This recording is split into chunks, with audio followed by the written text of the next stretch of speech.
Dans cet épisode, on va parler d'une technique d'éclairage en lumière naturelle, le shelter lighting.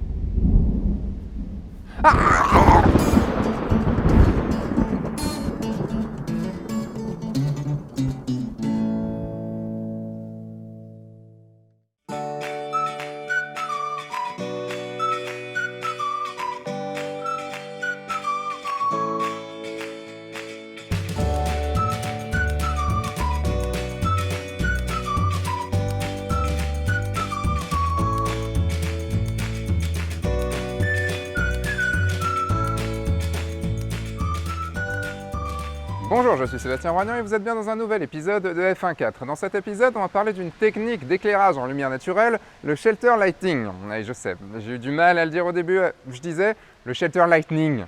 Genre, c'était un truc, on était sous un abri et il y avait des gros éclairs qui tombaient. Mais c'était pas ça, c'est du shelter lighting, éclairage sous abri en gros. Dans cet épisode, donc je vais vous dire exactement ce que c'est, quel lieu il faut trouver, comment placer votre modèle et vous montrer une technique d'éclairage naturel comme ça. Et après on passera en post-production pour vous montrer la différence des quelques photos que j'ai pu prendre et pour vous montrer le résultat final. Mais dans un premier temps, je vais vous expliquer ce qu'est le shelter lighting. Didi, Oui, c'est quoi le shelter lighting? mais toi, je t'ai déjà expliqué. Non, mais pas à la caméra. Ok, juste un truc, je veux pas que tu rigoles. Je sais que tu rigoles à chaque fois que je vais te dire un titre, et il va y avoir beaucoup de titres dans cet épisode, donc s'il te plaît, tu rigoles pas. Alors, le shelter lighting, donc, je vais te réexpliquer quand même. Le shelter lighting, c'est une technique d'éclairage en lumière naturelle. L'idée est de trouver un tunnel, comme celui-là, un tunnel ni trop long ni trop court, on va pas réussir à le refaire, hein, pour avoir, du coup, une lumière très douce, très globale, juste sur le devant, on place son modèle devant, puis avoir le sombre du tunnel, le sombre sur les côtés et avoir une sorte de backlight dans le fond, comme si on avait mis un flash dans le fond. Voilà, en gros, c'est ça le shelter lighting. Est-ce que tu auras compris cette fois-ci? Je regarderai l'épisode au besoin. Ok. Bon, si tu peux, comme ça, je vais reprendre ma place. Alors, pourquoi j'ai choisi ce lieu-là? C'est qu'on est à Rennes et en fait, c'est un hommage à un épisode de la première saison dans lequel je vous apprenais comment faire voler des cheveux en shooting et sur Photoshop. On était de l'autre côté du tunnel là-bas. Et c'est aussi un endroit où j'ai quand même fait pas mal de portraits en shelter lighting. Donc du coup, je me suis dit, autant le faire ici, comme je suis de passage à Rennes. Quel lieu il faut trouver? Comme je vous disais tout à l'heure, il faut un tunnel ni trop long ni trop court. S'il est trop court, du coup, vous aurez une trop grande backlight derrière, ça va vraiment, vous ne verrez même pas que c'est un tunnel. Et si le tunnel est trop long, vous aurez juste pas de lumière dans le fond, donc ça ne fonctionnera pas. La largeur du tunnel est aussi importante. Si vous avez un tunnel pas assez large, du coup, vous ne verrez pas la backlight dans le fond. Si vous avez un tunnel trop large, vous ne verrez pas les bords. Je sais, ça fait beaucoup de titres, ça fait beaucoup d'allusions, mais s'il vous plaît, essayez de suivre cet épisode, ce serait vraiment, vraiment cool, parce qu'il est très compliqué. Ça fait au moins 50 fois qu'on le tourne. Là, vous ne la voyez pas, mais elle n'arrête pas de rigoler, et c'est compliqué. Donc si tout le monde rigole, moi j'en peux plus. Du coup, tu vas arrêter de rigoler, tu vas venir à ma place, parce que du coup, je vais vous parler du placement de modèle. Dans cette technique, le placement de la personne que vous photographiez est très importante. On ne peut pas la placer à n'importe quel endroit du tunnel. Donc, l'idée est de la placer le plus au début du tunnel, mais pas trop. Après, ça va être aussi en fonction des conditions de lumière. Si là, on a un soleil, tout à l'heure, on avait un nuage, donc c'était parfait, c'était une lumière très douce, très tamisée, alors que maintenant, on a un putain de gros soleil qui va pouvoir faire des ombres de merde dessus, disons-le. Donc il va peut-être falloir la mettre dans l'ombre. Et là, on voit qu'elle a des petits yeux, donc il y a beaucoup trop de lumière. Pourtant, c'est le meilleur endroit possible pour pouvoir la placer. Bon, si c'est nuageux, si c'est du gros soleil comme là, recule s'il te plaît. Encore. Encore. Encore. Stop. À ce moment-là, comme vous le voyez, elle n'a plus du tout d'ombre sur elle.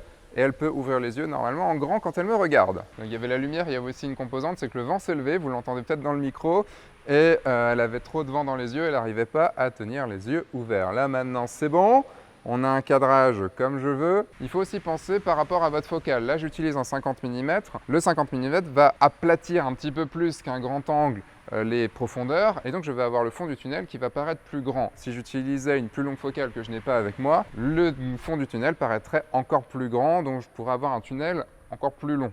Donc la longueur du tunnel dépend de votre focale. Oui, dans cette technique d'éclairage, la taille compte. N'en concluez pas quelque chose, s'il vous plaît, les auditeurs. Donc il faut aussi placer votre modèle bien au milieu du tunnel pour qu'elle puisse avoir le même éclairage en backlight de chaque côté. Donc là, il faudrait que tu te décales un tout petit peu sur ta gauche, s'il te plaît.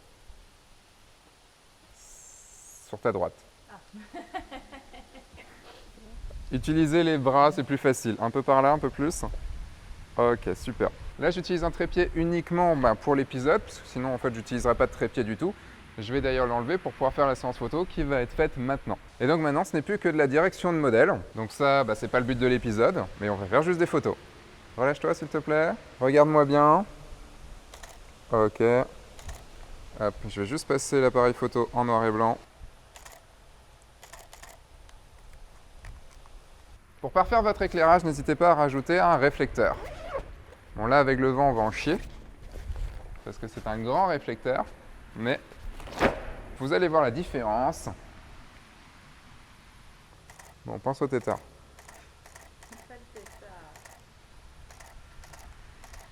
Voilà, le shooting est fini, ça aurait été court, à peu près 3 minutes. C'est un petit peu ma moyenne.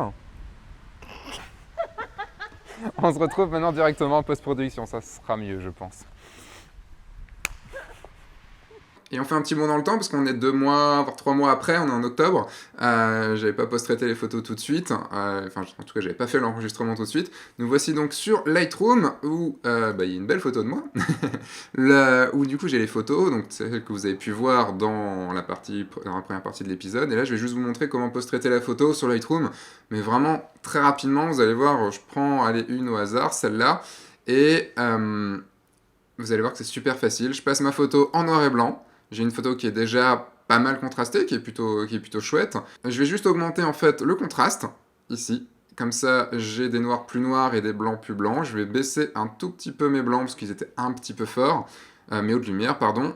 Les ombres, je vais les augmenter un tout petit peu. Et j'aimerais bien récupérer comme un peu de détails dans les cheveux ici. Je trouve que j'ai perdu un petit peu trop de détails. Donc je viens avec le pinceau, ici, avec le pinceau de retouche, monter très légèrement mes ombres. Et je viens peindre aux endroits où je veux récupérer. Parfait. Terminé. Et je viens tout en bas. Allez, je suis un peu fou. Je rajoute très légèrement du vignettage. Vous voyez qu'à la prise de vue, il y a un vignettage naturel du fait du tunnel. Mais là, je rajoute peut-être, encore un petit peu de clarté. Je vais recadrer. Hop, allez, je vais recadrer. Tac, un peu plus proche. Et voilà, on a une photo qui est déjà post-traitée. Vous avez vu, je l'ai fait en 1 minute. Donc techniquement, je l'ai fait en 10 secondes si je ne l'explique pas. Et ce qui est cool, c'est que ça s'applique sur toutes les autres photos. Donc je vais prendre toutes les photos, je vais faire synchroniser, je vais tout prendre et je synchronise. Et vous voyez que tout s'applique, mes photos. Bon, en revenant un petit peu dessus, je me dis c'est peut-être un tout petit peu grisouille. Donc je vais augmenter très légèrement mon expo. Hop. Et après, je sais plus quelle blague je racontais à ce moment-là, mais ça devait être une bonne blague.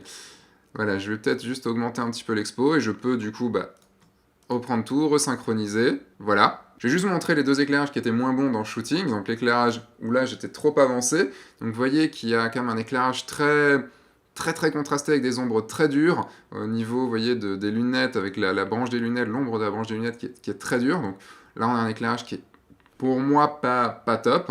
Là, encore pire, vous voyez, à l'intérieur, un peu trop à l'intérieur, du coup, si je veux avoir Jessica de bien exposée, du coup, il faut que j'augmente à fond mon exposition et ma photo est complètement gâchée, le fond est complètement clair. Donc, et le reste, c'était juste des positionnements différents. Et vous pouvez voir aussi, normalement, le positionnement différent n'agit pas beaucoup, à part ramène un gros blanc d'un côté et pas de l'autre, mais vous voyez qu'on a quand même une photo qui est pas trop mal éclairée quand même. Ce que j'avais juste à vous montrer, vous voyez que ça a été ultra rapide. Qu'est-ce que j'ai d'autre à vous dire? Si vous voulez aller plus loin, vous avez toutes les grosses formations F1.4 qui existent, le guide ultime sur Lightroom qui peut bien vous aider. Vous avez également tous les autres épisodes qui existent sur la chaîne, tout simplement. Sinon, moi je vous dis à dimanche prochain. Entre-temps, sortez, faites des photos et amusez-vous. Au revoir. C'est pas bon, non, c'est pas bon. Je t'empoisonne. Du beurre.